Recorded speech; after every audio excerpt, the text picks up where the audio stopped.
Good morning.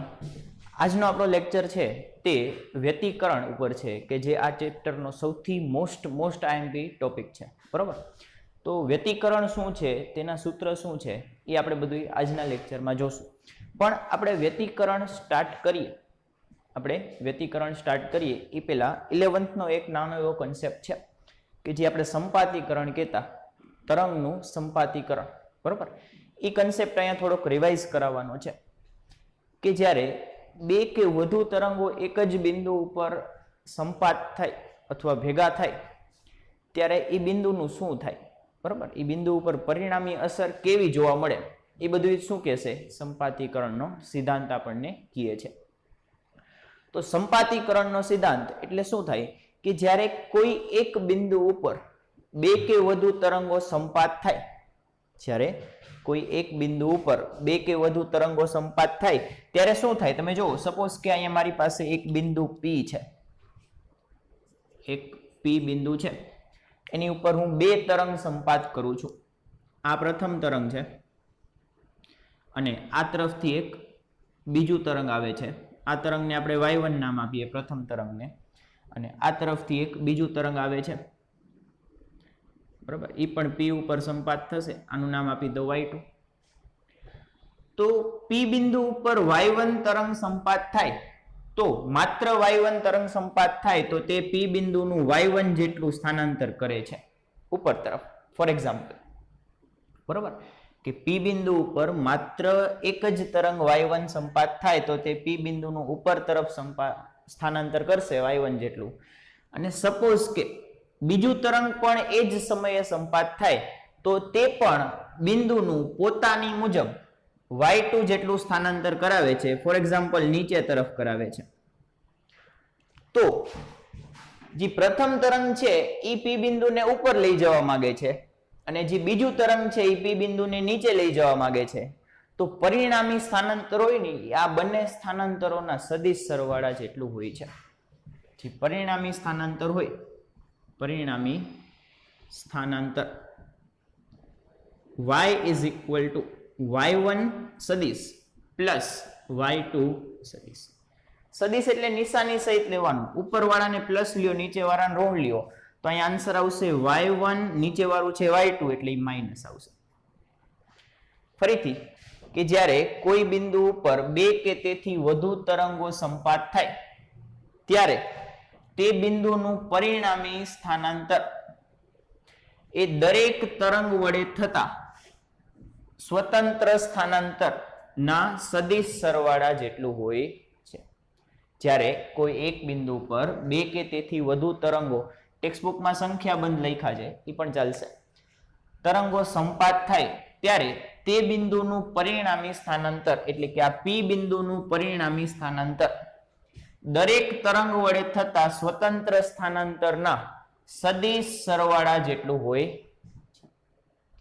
Suppose કે આ y2 નીચે નહીં પણ ઉપર લઈ જાત તો અહીં પ્લસ આવે, બરોબર. કે બંને તરંગ P બિંદુને ક્યાં લઈ જવા માંગે છે, ઉપર લઈ જવા માંગે છે. ક્લિયર છે? તો આ હતું સંપાતીકરણ, જે આપણે અત્યાર સુધી જોઈ ગયા છીએ, બરોબર. આપણે ઘણા બધા ટોપિકનું સંપાતીકરણ સમજ્યા છીએ. વિદ્યુત ભારનું સંપાતીકરણ છે, વિદ્યુત ક્ષેત્રનું સંપાતીકરણ છે, આ તરંગનું સંપાતીકરણ છે, બરોબર. ખાલી વર્ડ ચેન્જ થાય છે. વિદ્યુત ભારમાં અહીંયા વિદ્યુત ભાર આવશે, બરોબર, અથવા વિદ્યુત ક્ષેત્ર આવશે, તરંગ માટે અહીં તરંગ આવશે. વાંધો નહીં. હવે સંપાતીકરણ ઉપરથી આપણને એક ઘટના મળે છે. સંપાતીકરણ પરથી આપણને એક ઘટના મળે છે કે જેનું નામ છે વ્યતિકરણ. વ્યતિકરણ શું છે કે બે કે વધુ તરંગના સંપાતીકરણથી મળતી ભૌતિક અસરને આપણે વ્યતિકરણ કહીએ છીએ. ફરીથી, કે જ્યારે બે કે વધુ તરંગો એક બિંદુ ઉપર સંપાત થાય ને ત્યારે આપણને કંઈક ભૌતિક અસર જોવા મળે. આ ભૌતિક અસરને આપણે વ્યતિકરણ કહીએ છીએ.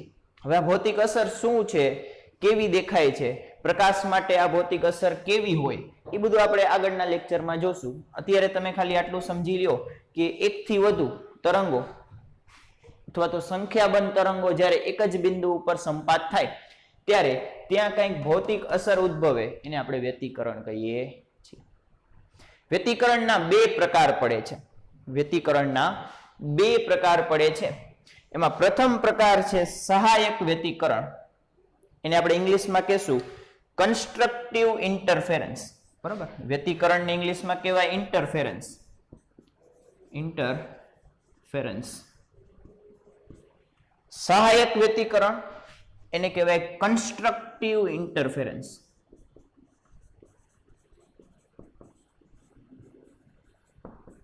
Constructive interference. અને બીજો પ્રકાર છે એ છે વિનાશક વ્યતિકરણ. વિનાશક વ્યતિકરણને કહેવાય ડિસ્ટ્રક્ટિવ ઇન્ટરફેરન્સ. બરાબર. કેટલા પ્રકાર પડે છે વ્યતિકરણના? સહાયક વ્યતિકરણ, કન્સ્ટ્રક્ટિવ ઇન્ટરફેરન્સ, વિનાશક વ્યતિકરણ, ડિસ્ટ્રક્ટિવ ઇન્ટરફેરન્સ. તમે જો સહાયક વ્યતિકરણ એટલે શું? તો જ્યારે કોઈ એક બિંદુ ઉપર બે તરંગ સંપાત થાય ત્યારે કદાચ એ બંને તરંગના શૃંગ એકબીજા ઉપર આવી જાય ને. ફરીથી કે જ્યારે સપોઝ કે ઉદાહરણ આપું, આપણે ઉદાહરણ લઈએ તો સપોઝ કે આ કોઈ એક પી બિંદુ છે, આની ઉપર આ પ્રથમ તરંગ સંપાત થયું, બરાબર. આ પ્રથમ તરંગ સંપાત થયું. આ તરંગમાં આ ઉપરનું છે એને શૃંગ કહેવાય, નીચે છે એને ગર્ત કહેવાય, ઉપર છે તેને શૃંગ કહેવાય. તો પી બિંદુ ઉપર આ તરંગ સંપાત થયું. એવું જ એક તરંગ બીજી તરફથી આવ્યું, આવું જ એક સિમિલર તરંગ છે એ બીજી તરફથી આવ્યું.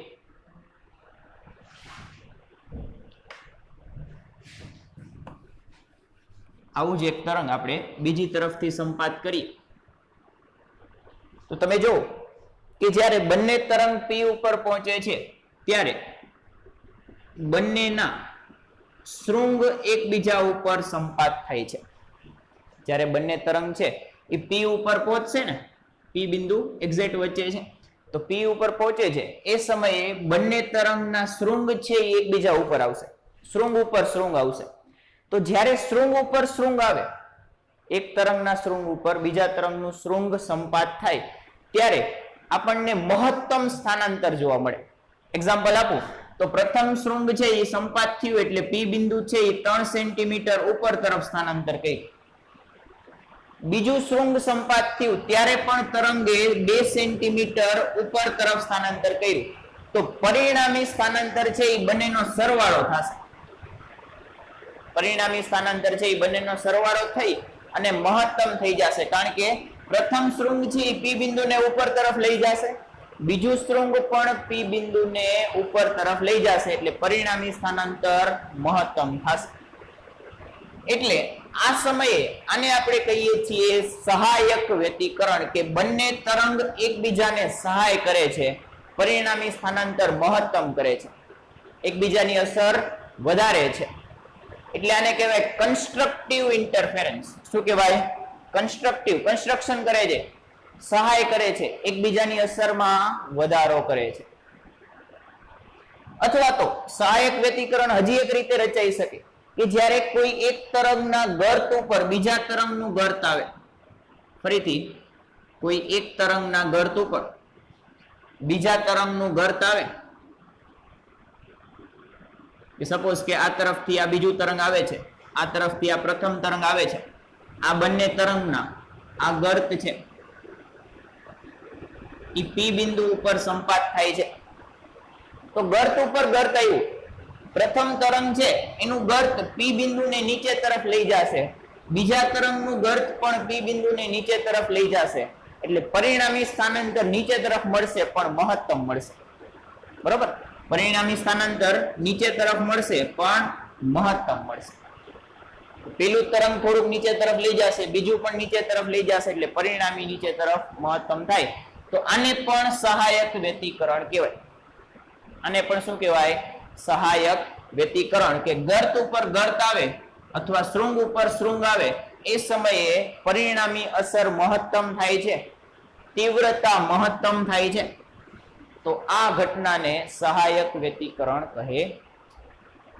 ક્લિયર છે? તો હવે આપણે વિનાશક વ્યતિકરણ તરફ જઈએ કે વિનાશક વ્યતિકરણ એટલે શું? કે વિનાશક વ્યતિકરણ એટલે આના જેવું ઊંધું, એકબીજાની અસર ઓછી કરી નાખે. બે તરંગો જ્યારે કોઈ એક બિંદુ ઉપર સંપાત થાય ત્યારે એકબીજાની અસરને ઓછી કરી નાખે અથવા તો સંપૂર્ણપણે નાબૂદ કરી નાખે એને કહેવાય વિનાશક વ્યતિકરણ. જ્યારે કોઈ એક બિંદુ પર એકથી વધુ તરંગ સંપાત થાય ત્યારે જો પરિણામી અસર ઓછી થાય અથવા તો નાબૂદ થઈ જાય તો એને કહેવાય વિનાશક વ્યતિકરણ. એ ક્યારે થાય? વિનાશક વ્યતિકરણ ક્યારે થાય? કે જ્યારે એક તરંગના શૃંગ ઉપર બીજા તરંગનું ગર્ત આવે ને, એક તરંગના શૃંગ ઉપર બીજા તરંગનું ગર્ત આવે ત્યારે શું થાય? જો એક્ઝામ્પલ આપું કે આ સપોઝ કે પ્રથમ તરંગ છે, બરોબર? પી બિંદુ ઉપર પહોંચ્યું ત્યારે એનું શૃંગ હતું, આ તરંગનું શૃંગ છે એ પી બિંદુ પર પહોંચે છે. બીજું તરંગ લઈએ કે જે સામે તરફથી આવે છે, બીજું તરંગ લઈએ કે જે સામે તરફથી આવે છે, એ પણ પી બિંદુ ઉપર પહોંચે છે, પણ એનું ગર્ત સંપાત થાય છે. એનું શું સંપાત થાય છે? ગર્ત સંપાત થાય છે. તો આનો મિનિંગ શું થશે? કે આ જે પ્રથમ તરંગનું શૃંગ છે એ પી ને ઉપર તરફ લઈ જશે, બીજા તરંગનું ગર્ત છે એ પી ને નીચે તરફ લઈ જશે. પરિણામી અસરમાં બંનેના સ્થાનાંતરની બાદબાકી થશે. પરિણામી અસરમાં બંનેના સ્થાનાંતરની બાદબાકી થશે એટલે કે બંને એકબીજાના અસરને ઓછી કરશે, વિનાશ કરશે, ડિસ્ટ્રોય કરશે અથવા તો ડિસ્ટ્રક્ટિવ ઇન્ટરફેરન્સ બનાવશે. ક્લિયર છે? તો જ્યારે શૃંગ ઉપર ગર્ત આવે અથવા ગર્ત ઉપર શૃંગ આવે એ સમયે પરિણામી અસર ઓછી થાય છે અથવા તો તીવ્રતા ન્યૂનતમ થાય છે. તીવ્રતા કેવી થશે? ન્યૂનતમ થશે. જે પરિણામી તીવ્રતા હોય ને તો એ ન્યૂનતમ થાય. આને કહેવાય વિનાશક વ્યતિકરણ. જો પ્રકાશના કિરણો લઈએ તો જ્યારે સહાયક વ્યતિકરણ થાય ત્યારે કોઈ એક બિંદુની તીવ્રતા મહત્તમ થાય, બહુ વધારે બ્રાઇટ દેખાય. પણ જો વિનાશક વ્યતિકરણ થતું હોય તો એ બિંદુ છે એ ઝાંખું બને. બે પ્રકાશના કિરણ જાય અને ત્યાં આપણને ઝાંખું ટપકું દેખાય. એક્ઝામ્પલ આપું છું, બરોબર? તો આ બે હતા સહાયક અને વિનાશક વ્યતિકરણ. હજી તો આ શરૂઆત છે, બરોબર? હવે આપણે આ બંનેને ડીપમાં સમજીએ છીએ, ડિટેલમાં સમજશું કે સહાયક વ્યતિકરણ એટલે એકચ્યુઅલી થાય કઈ રીતે, શૃંગ ઉપર શૃંગ આવે જ કઈ રીતે. તો આવે તો મને કેમ ખબર પડે કે શૃંગ ઉપર શૃંગ આવ્યું અથવા ગર્ત ઉપર ગર્ત આવ્યું, એ કેમ ખબર પડે? આ બધું આપણે હવે જોઈએ છીએ. આટલું લખી લ્યો પેલા.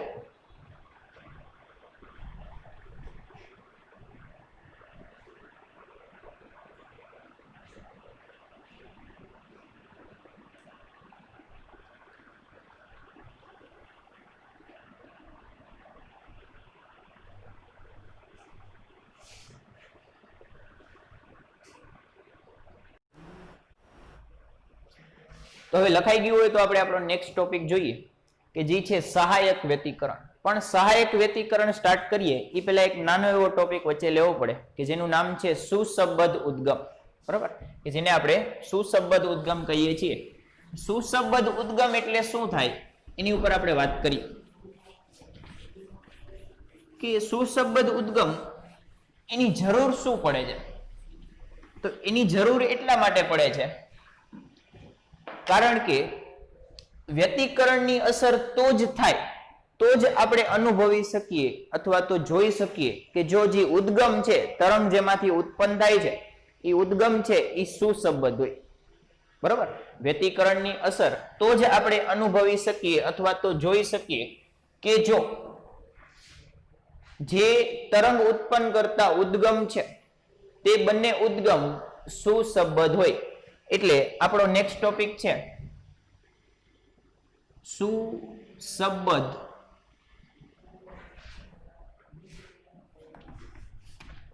શું ટોપિક છે? સુસંબદ્ધ ઉદ્ગમ. ઇંગ્લિશમાં એને કહેવાય કોહરન્ટ સોર્સ. શું કહેવાય? ઇંગ્લિશમાં એને આપણે કહીએ છીએ કોહરન્ટ સોર્સ.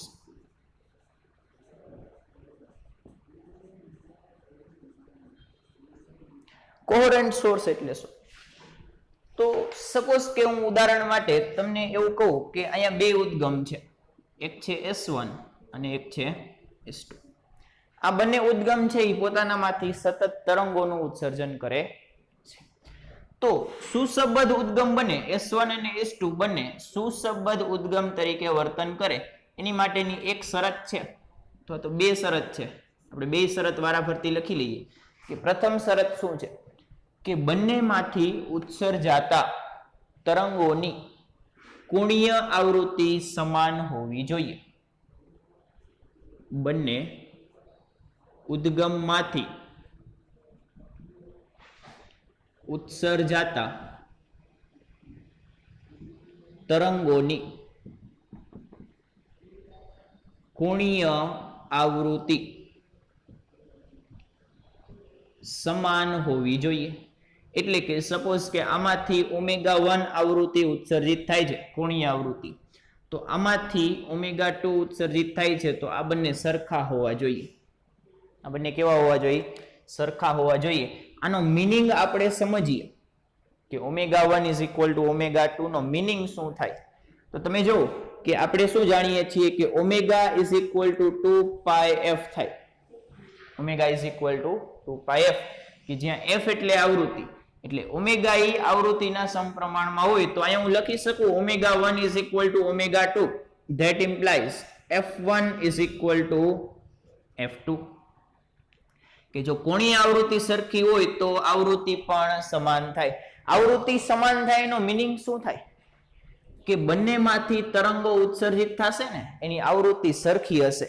એનો મીનિંગ આવો થાય કે સપોઝ કે આમાંથી એક તરંગ ઉત્સર્જિત થયું ને આમાંથી એક તરંગ ઉત્સર્જિત થયું, એ બંને સમાન આવૃત્તિથી દોલન કરશે. એક સેકન્ડમાં થતા દોલનની સંખ્યા બંને માટે સરખી હશે.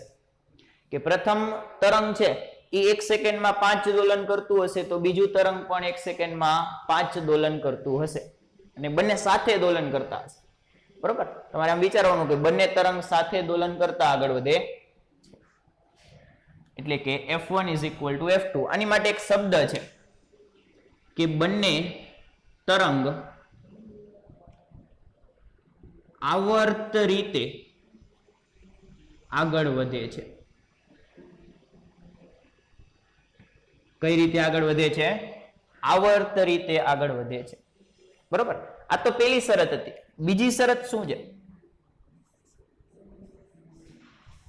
બીજી શરત એવી છે કે જો S1 માંથી ઉત્સર્જાતા તરંગ માટે કડા તફાવત અથવા કડા phi1 હોય, S1 માંથી ઉત્સર્જાતા તરંગ માટે કડા phi1 હોય અને S2 માંથી ઉત્સર્જાતા તરંગ માટે કડા phi2 હોય, તો આ બંને તરંગની કડાનો તફાવત એટલે કે phi1 માઇનસ phi2, ફરીથી કે S1 માંથી ઉત્સર્જાતા તરંગ છે એ phi1 કડાએ ઉત્સર્જિત થાય છે અને S2 માંથી ઉત્સર્જિત તરંગ છે એ phi2 કડાએ ઉત્સર્જિત થાય છે, તો આ બંનેની કડાનો તફાવત એટલે કે બાદબાકી એ અચળ હોવું જોઈએ.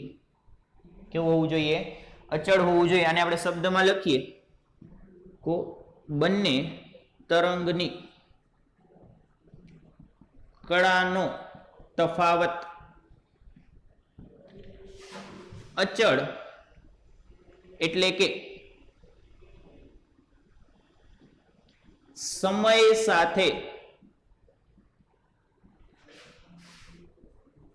બદલાવો જોઈએ નહીં. સમય સાથે આ જે કડાનો તફાવત છે એ બદલાવો જોઈએ નહીં. એટલે કે આમાંથી phi1 કડાએ ઉત્સર્જાય છે, આમાંથી phi2 કડાએ ઉત્સર્જાય છે, એનો તફાવત તમને કંઈક મળે છે, તો અમુક સમય પછી તમે પાછો એ તફાવત માપશો તો પણ આટલો જ મળવો જોઈએ. થોડાક સમય, હજી થોડોક સમય પસાર થવા દો, પાછો તફાવત માપશો તો આટલો જ રહેવો જોઈએ. આ તફાવત બદલાવો જોઈએ નહીં. બરોબર છે? આ બે જો શરતનું પાલન થતું હોય તો એમ કહી શકું કે S1 અને S2 છે એ સુસંબદ્ધ ઉદ્ગમ છે, કોહરન્ટ સોર્સ છે. કેવા સોર્સ છે? કોહરન્ટ અથવા તો સુસંબદ્ધ છે. તો આની ઉપરથી અસુસંબદ્ધ નું આપણે લખી શકીએ કે અસુસંબદ્ધ ઉદ્ગમ એટલે શું? સુસંબદ્ધ ન હોય એવા ઉદ્ગમનું આપણે લખી શકીએ. તો લખી શકીએ કે જ્યારે omega 1 is not equal to omega 2 and phi1 minus phi2 is not constant or અચળ. જ્યારે કળા તફાવત અચળ ન રહીએ અથવા તો કોણીય આવૃત્તિ સમાન ન રહીએ, બેમાંથી ગમે એક શરતનું પણ પાલન ન થાય તો આપણે કહી દેશું કે આ સુસંબદ્ધ નથી. સુસંબદ્ધ નથી એને અસુસંબદ્ધ કહેવાય અથવા તો નોન કોહરન્ટ સોર્સ કહેવાય. બરાબર, અસુસંબદ્ધ અથવા તો નોન કોહરન્ટ સોર્સ કહે છે. ક્લિયર છે? સુસંબદ્ધ અને અસુસંબદ્ધ. તો આપણે જેટલું કર્યું છે એટલું એક શોર્ટમાં લખી લઈએ. બરાબર, તમે આ લખો પછી આપણે આજનો લેક્ચર પૂરો કરીએ.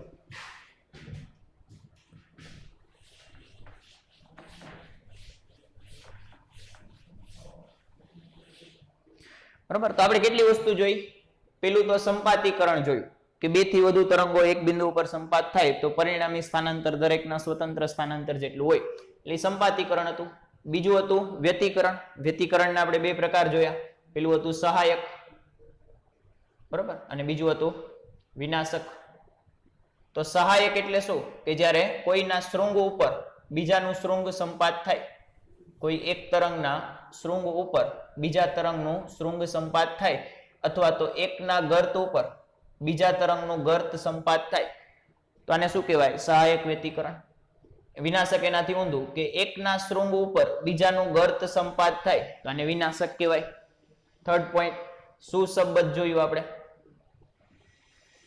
સુસંબદ્ધમાં બે શરત યાદ રાખવાની, ω1 = ω2, f1 બરાબર f2 પણ કહી શકો અને φ1 - φ2 = 0.